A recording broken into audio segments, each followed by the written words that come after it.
Hello everyone, in this video we will learn about how to generate a 3-address code for a C program. As you all know that there are various statements in a C program.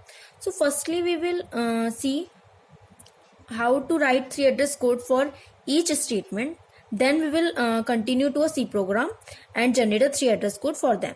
So firstly we start with assignment statement. Assignment statement is simple when a variable is assigned by the values that are operated by a operator and then two operands. Means when a operate by using this operator हम कोई value evaluate करते हैं then उसको हम किसी variable में assign कर देते हैं. That is assignment statement. तो असाइनमेंट स्टेटमेंट जैसा शो होता है ऐसा ही हम इसको 3-address कोड में शो करते हैं, क्योंकि यहाँ पे जो या तो बाइनरी जो ऑपरेंड्स होंगे ऑपरेटर्स और जो होंगे वो या तो बाइनरी ऑपरेटर्स होंगे या यूनरी ऑपरेटर्स होंगे.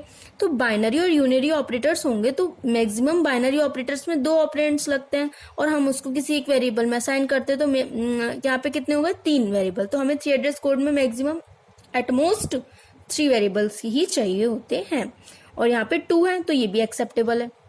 नाउ आता है copy statement. Copy statement is simple, just copy the value of one variable to the other variable. Now there is a conditional jump. In the conditional jump firstly we check the condition between the two variable, then we go to the statement number or we can say the label. Okay, statement number or we can say label. We will move to that label as specified in that go to.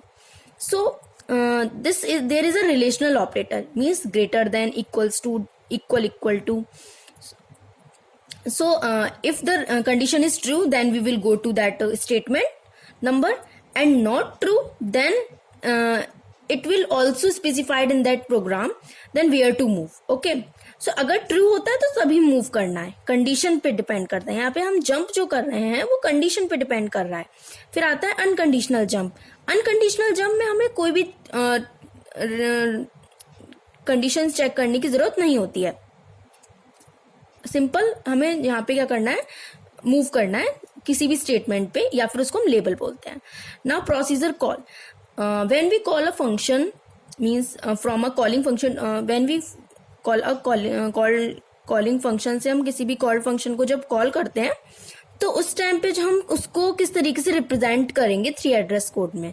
तो means हमने किसी function को call किया, that function name is p and the parameter is x. हमने पास करा. अब हम इसको रिप्रेजेंट कैसे करेंगे, परम मीन्स पैरामीटर, जो उसके अंदर पैरामीटर हमने सेंड किया है, हमने क्या किया x किया है. अब ये x पैरामीटर कॉल किसको कर रहा है, p फंक्शन को कॉल कर रहा है. तो इसको हम रिप्रेजेंट इस तरीके से करेंगे. तो इसके लिए एक हम अलग से इसमें किस तरीके से काम हो रहा है इसमें वो हम नेक्स्ट टॉपिक में समझेंगे. तो अभी सबसे पहले हम सिंपल 3-address कोड बनाते हैं सिंपल असाइनमेंट स्टेटमेंट के लिए. तो पहला असाइनमेंट हमने एक जो एग्जांपल लिया है वो सिंपल असाइनमेंट का स्टेटमेंट लिया है जिसमें क्या है a equals to b plus c plus d. Now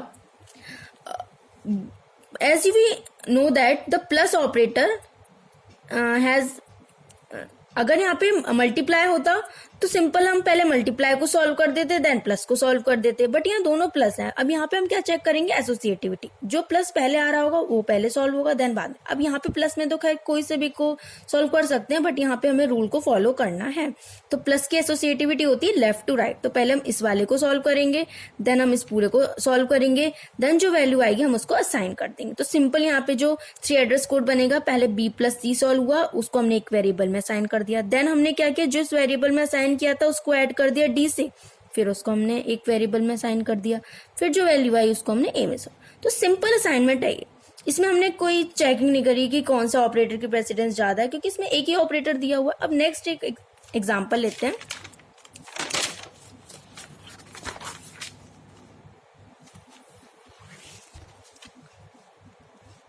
so now next example simple हमें एक एक्सप्रेशन दिया हुआ है, हमें इसके लिए 3-address कोड जनरेट करना है. तो सबसे पहले हम क्या करेंगे, प्रायोरिटी देखेंगे.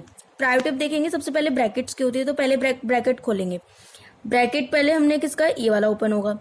अब इसमें क्या है, हम firstly we will multiply b and c then it will be assign to t1. हमने एक फर्स्ट किसी वेरिएबल में उसको असाइन कर दिया. Now there is a unary operator and there is a plus.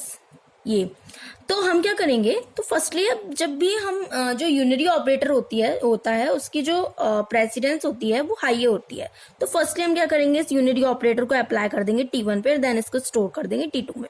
Now अब प्लस अब ये वाला स्टेटमेंट ये वाला आएगा, इसमें क्या करेंगे a+d को हमने T3 में ले लिया। अब यहाँ पे सिंपल क्या हो रहा है, अब सिंपल प्लस करना है, T1 और T3 को हमने ऐड कर दिया।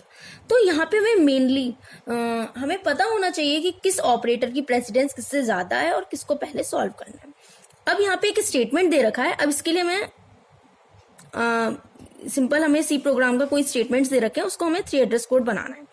ठीक है, अब इसको कैसे करेंगे, तो सबसे पहले क्या हो रहा है, if a less than b then T1 else t equals to 0। Means अगर a छोटा है b से तो t की वैल्यू 1 हो जाए, वरना ऐसा नहीं है अगर तो t की वैल्यू 0 हो जाए। तो पहले क्या करेंगे, सबसे पहले हम क्या करेंगे, चेक कर रहे हैं if a less than b। If a less than b simple यही रहेगा, यहाँ पे क्या यूज होगा, कंडीशनल जंप। क्या यूज होगा, कंडीशनल जंप इफ वाले केस में। तो if a less than b, वहां क्या था, अगर a b से छोटा है तो गो टू हो जाए किसी भी एक स्टेटमेंट पे। अभी हमें स्टेटमेंट पता नहीं, अभी हमने इसको ऐसे छुपा रखा है, अभी हमें स्टेटमेंट पता ही नहीं किस पे मूव करना है, हमें पता ही नहीं है। हमने पहले क्या किया, सिंपल क्या करते हैं, हम पहले चेक करते हैं कि a लेस देन b है या नहीं। अगर a लेस देन b है तो सिंपल हम गो टू करेंगे। अब अगर a लेस देन b नहीं है तो क्या हो रहा है, t की वैल्यू 0 है। ये T1 ले लें, t कुछ भी ले लीजिए, t। अब T1 की वैल्यू 0 है, तो यहाँ पे क्या किया मैंने, फॉल्स की कंडीशन नहीं लगाई। अगर a नहीं है तो अगर ये कंडीशन फॉल्स है तो सिंपल यही होना है, तो अब इसके लिए कंडीशन लगाने की क्या जरूरत है। तो यहाँ पे मैंने क्या किया, अगर ये फॉल्स हो जाता है तो T1 की वैल्यू 0 हो जाए और फिर एक गो टू लगाया। ठीक है, अब ये गो टू लगाने के बाद इसकी भी हमने छुपा दिया। अभी हमें ये नहीं पता कि हमें कहाँ मूव करना है। ठीक है, अब हमने क्या किया कि हमने कंडीशन किसके लिए, फॉल्स के लिए लगा दी। अगर फॉल्स होता है तो ये हो जाएगा, देन वो गो टू हो जाएगा। अभी हमें पता नहीं स्टेटमेंट कौन से पे मूव करना है।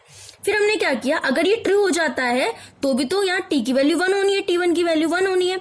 तो T1 की वैल्यू 1 होनी है तो उसे हम कहाँ शो करेंगे, अब यहाँ पे करेंगे फोर्थ स्टेटमेंट। फिर यहाँ लिखेंगे कि गो टू कहाँ होगा, 4 पे होगा। तब हम यहाँ पे शो कर देंगे T1 की वैल्यू यहाँ पे 1 हो जाए। अब अभी हमने इसका स्टेटमेंट मान लीजिए नहीं लिखा था कि गो टू कहाँ करना है। अब हमारा सब कुछ हो चुका है, अगर ट्रू है तो गो टू 4 पे आएगा, T1 की वैल्यू 1 हो जाएगी और स्टॉप हो जाएगा। मीन्स T1 की वैल्यू 1 हो जाएगी। ठीक है, अब हमने क्या किया, अब हमें क्या करना है, पूरा होने के बाद लास्ट में क्या हो रहा है, स्टॉप होना है इसका फ्लो। तो हम यहाँ पे स्टॉप लिख दिया। अब जब T1 की वैल्यू 0 है तो भी बाहर आएगा, T1 की वैल्यू 1 हो जाएगी तो बाहर आएगा। मीन्स अगर कंडीशन ट्रू है तो T1 की वैल्यू 1 करके बाहर आ जाएगा, अगर कंडीशन फॉल्स है तो T1 की वैल्यू 0 करके बाहर आ जाएगा। तो T1 की वैल्यू 1 करके तो बाहर आ गया 5 पे। अब हमें यहाँ पे बताना है कि ये गो टू कहाँ जाना था, हमें पता ही नहीं था कि अभी तक ये गो टू कहाँ जाना है। अब गो टू पे क्या करेंगे, हम 5 लिख देंगे कि अगर ये T1 की वैल्यू 0 हो जाएगी तो ये बाहर आ जाए। तो सिंपल इस तरीके से हम शो करते हैं 3 एड्रेस कोड इसके लिए। ओके, सो नाउ अब हम ट्रांसलेशन कर रहे हैं। मीन्स अब हमें अगर कोई एरे दे रखा है, हमारे प्रोग्राम में कोई एरे है 1 डायमेंशनल या 2 डायमेंशनल, उसके लिए किस तरीके से हम 3 एड्रेस कोड जनरेट करेंगे उसका एग्जांपल देखते हैं। तो फर्स्टली हम यहाँ ले रहे हैं एरे रेफरेंस इन अर्थमेटिक। तो 1D एरे 2D एरे। तो 1D एरे में हमें क्या करना है कि हमें 1D एरे का कुछ रिप्रेजेंटेशन देखते हैं पहले किस तरीके से होता है। 1D एरे में सिंपल हमारे पास एक एरे है, मीन्स मान लीजिए इंट A4 करके हमारे पास ये एक एरे है, 1D एरे, 1 डायमेंशनल एरे। इसमें 3594 स्टेटमेंट। अब ये क्या है, मेरे डिजिट्स हैं जो कि इस एरे में स्टोर है। नाउ एक हमारा होता है एड्रेस रिलेटेड टू मेमोरी, एक होता है एड्रेस रिलेटेड टू एरे। जो हमारा एड्रेस रिलेटेड टू मेमोरी होता है वो सिंपल विड्थ पे डिपेंड करता है कि वो जो इंटीजर है वो कितनी विड्थ ले रहा है एक इंटीजर को स्टोर करने के लिए। उसके अकॉर्डिंग यहाँ पे क्या होते हैं, मेमोरीज में एड्रेसेस होते हैं। और जो एड्रेस होता है एरे के रिलेटिव वो सिंपल 0 से स्टार्ट होता है। मींस हम इंडेक्सिंग करते हैं ना, 0 1 2 3, ये 3 होगा। तो ये इस तरीके से इंडेक्सिंग होती है। ठीक है, तो अब हम चेक करते हैं कि अगर हमें किसी एक इसमें से हमें किसी भी एक नंबर का अगर हमें एड्रेस पता लगाना है तो हम उसको कैसे पता लगाएंगे। तो उसके लिए एक फॉर्मूला होता है, base address plus width into I minus lower bound. अब ये क्या चीज है, कैसे फॉर्मूला कैसे रिलेट होगा ये समझते हैं। बेस एड्रेस बेस एड्रेस हमेशा एड्रेस होता है जो भी फर्स्ट एलिमेंट होता है हमारे एरे का, उसका जो मेमोरी में जो एड्रेस होता है उसको बोला जाता है बेस एड्रेस। तो यहाँ पे क्या हो गया, 100 हो गया। ठीक है, नाउ विड्थ। विड्थ का मतलब है कि एक इंटीजर स्टोर होने के लिए कितना बाइट ले रहा है। यहाँ पे इंटीजर 4 बाइट ले रहा है, तो ये यहाँ पे W की वैल्यू क्या हो जाएगी, 4। ये गिवन होता है क्वेश्चन में, जब भी क्वेश्चन आएगा वहां पे गिवन होगा। अगर गिवन नहीं है तो हमें डिफॉल्ट वैल्यू लेके चलने पे पड़ती है, तो वो W = 4 ही लेते हैं। ठीक है, इंटीजर के लिए। फिर आता है आई क्या है कि हमें किस इंडेक्स पे हमारा जो नंबर है उसके लिए निकालना है। ठीक है, आई की वैल्यू ये हो गई। उसके बाद आता है minus lower bound. Lower bound क्या होता है, सिंपल हमारे जो address with respect to array, means array में हमारा लोअर बाउंड क्या हुआ, 0 होगा। 0 का मतलब जो सबसे लोएस्ट इंडेक्सिंग है उसकी, वो क्या होगी, 0 होगी। तो सिंपल हम इस तरीके से किसी भी एलिमेंट का एड्रेस निकाल सकते हैं कि जिस एलिमेंट का एड्रेस निकालना है वो आई में आता है, तो हमने आई को यहाँ पे रख दिया। ओके, अब आते हैं, इसका एक एग्जाम्पल लेते हैं, देन समझेंगे कि कैसे बन रहा है। अब आते हैं हम इस पे सिंपल। अब हमें कोई ये कोड दिया हुआ है, इसके लिए हमें वो बनाना है, 3 एड्रेस कोड बनाना है। तो सबसे पहले आया है इंट आई। जब भी कोई डिक्लेरेशन स्टेटमेंट्स होते हैं उनके लिए कोई भी 3 एड्रेस कोड नहीं होता है। तो सिंपल ये दोनों क्या है, डिक्लेरेशन है, इनको लिए कोई एड्रेस कोड नहीं, 3 एड्रेस कोड नहीं होगा। हमें सिर्फ 3 एड्रेस कोड किसके लिए, अब इस एक्स के लिए लिखना है। तो आई की वैल्यू सबसे पहले क्या है, 1 है, तो मैंने फर्स्ट स्टेटमेंट पे आई की वैल्यू 1 कर दी। अब वाइल आई लेस देन 5, जब तक आई लेस देन 5 हो ये कंडीशन चलेगी। तो अब इसको किस तरीके से रिप्रेजेंट करेंगे, हम चेक करेंगे क्या आई की वैल्यू 5 से कम है। अगर आई की वैल्यू 5 से कम है तो ये सब चलेगा, वरना ये सब नहीं चलेगा।